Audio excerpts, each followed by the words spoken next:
नमस्कार प्यारे बच्चों, एमएस क्लासेस में आपका स्वागत है। और संधि की इस श्रृंखला में आज हम गुण संधि के बारे में पढ़ेंगे कि गुण संधि क्या होती है, उसको उदाहरणों के साथ में समझने का प्रयास करेंगे।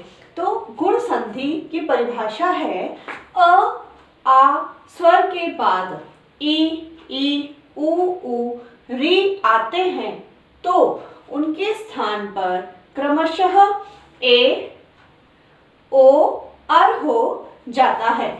तो आपको पता है कि ये क्या है, सारे ही स्वर हैं।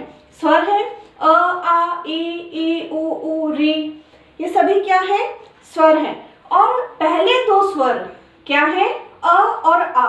तो आपको ये ध्यान रखना है कि पहले दो स्वर के बाद में जब ये पांच स्वर ई, छोटी ई, बड़ी ई, उ, बड़ा उ और री आते हैं तो इनमें एक विकार उत्पन्न हो जाता है, एक परिवर्तन आ जाता है कि और ये है ए ओ और अर में बदल जाते हैं, तो इसे हम गुण संधि कहते हैं। तो एक प्रकार से इसमें क्या आ जाता है, एक गुण आ जाता है कि वह ए ओ और अर में बदल जाते हैं, तो उसे हम गुण संधि कहते हैं। इसको हम उदाहरणों के साथ में समझेंगे कि पहले देखो कि अ है और ई, जैसे लिखा है कि अ के बाद क्या आता है, ई, तो ई के साथ में हम लेके चलते हैं तो क्या हो जाता है, ए बन जाता है।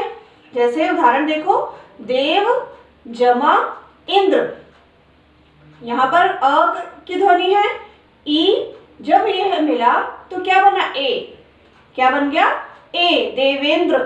नर जमा इंद्र, क्या बन गया, नरेंद्र। तो आपने ये ध्यान रखना है कि अ जमा ई क्या बन रहा है, ए बन रहा है। ऐसे ही अ जमा ई, बड़ी ई है तो ये भी क्या बन जाता है, ए बन जाता है। देव जमा ईश, क्या बना, देवेश। गण जमा ईश, गणेश।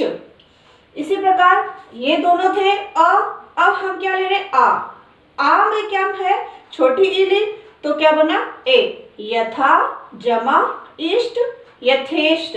राजा जमा इंद्र, राजेंद्र। अब फिर आ है और आ के साथ में हमने क्या है, ई है, बड़ी ई है, तो क्या बना, ए। तो लंका जमा ईश, लंका जमा ईश, लंकेश। कमला आ है और ईश बड़ी ई की है तो क्या बना, ए बना, कमलेश। आ है ध्वनि, ई और ए, कमलेश। तो क्या हो गया है इसमें कि अ और आ स्वर के बाद में हमने ई और बड़ी ई ली है तो क्या बन गया है, क्रमशः ए बन गया है। क्या बन गया है, ए में परिवर्तन हो गया है। अब हम अ ही स्वर, हमारा पहले दो स्वर ही लेने हैं हमने, अ और आ। अब उसके बाद में हम उ लेंगे, छोटा उ, तो क्या बन जाता है, ओ बन जाता है।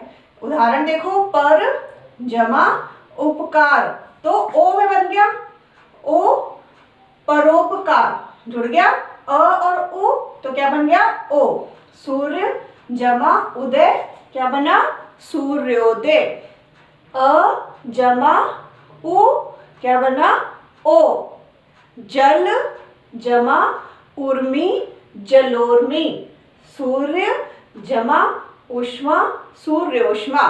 तो अ के साथ में छोटा उ लिया तो भी क्या बना, ओ। अ के साथ में हमने बड़ा उ लिया तो भी क्या बना, ओ। अब हम आ लेंगे, आ के साथ में उ लेंगे तो भी क्या बना, ओ। महा जमा उत्सव, महोत्सव। यथा जमा उचित, क्या बना, यथोचित।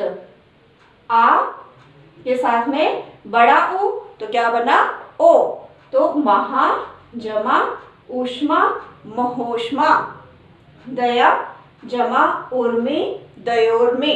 तो आपने देखा कि यहाँ पर अ और आ है, इसके साथ में हमने उ और बड़ा उ लिया है तो क्या बना है, ओ में परिवर्तन हो गया है।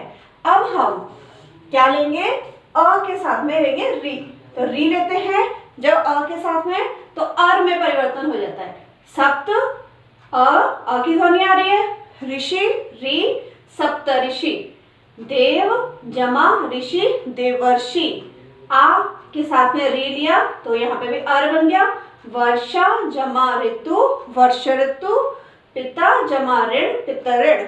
तो इस प्रकार से आपने देखा कि अ है, स्वर के हमने क्या लिए हैं, अ स्वर और आ स्वर, ये आपने ध्यान रखना है कि पहले दो स्वर ही लिए हैं, पहले दो स्वर के बाद में ई, जो अन्य स्वर थे कौन कौन से थे ये अन्य स्वर, ये 5 स्वर आपने याद रखने हैं, ई उ री आते हैं तो परिवर्तन क्या होता है, ए में बदल जाता है, ओ में और अर में यह परिवर्तन हो जाता है। तो ये आप याद रखोगे कि पहले दो स्वर के बाद में 5 स्वर ये आते हैं तो ए ओ अर में परिवर्तित हो जाते हैं। तो यह एक प्रकार से क्या है इसका गुण, कि गुण एक गुण हो गया कि ए और ओ और अर हो जाता है, तो इसे हम गुण संधि कहते हैं। और स्वर गुण संधि क्या है, स्वर संधि का एक प्रकार है। तो यहाँ पर स्वर ही आए हैं सारे, ये देखा होगा आपने, स्वर का ही उपयोग, स्वर है ये, तो स्वर में के साथ में स्वर ही मिले हैं तो ये एक विकार उत्पन्न हुआ है। तो यह स्वर संधि का दूसरा पार्ट था, गुण संधि। और इसी श्रृंखला में हम आगे के जो इसका पार्ट है उसके बारे में पढ़ेंगे अगली कक्षा में। धन्यवाद।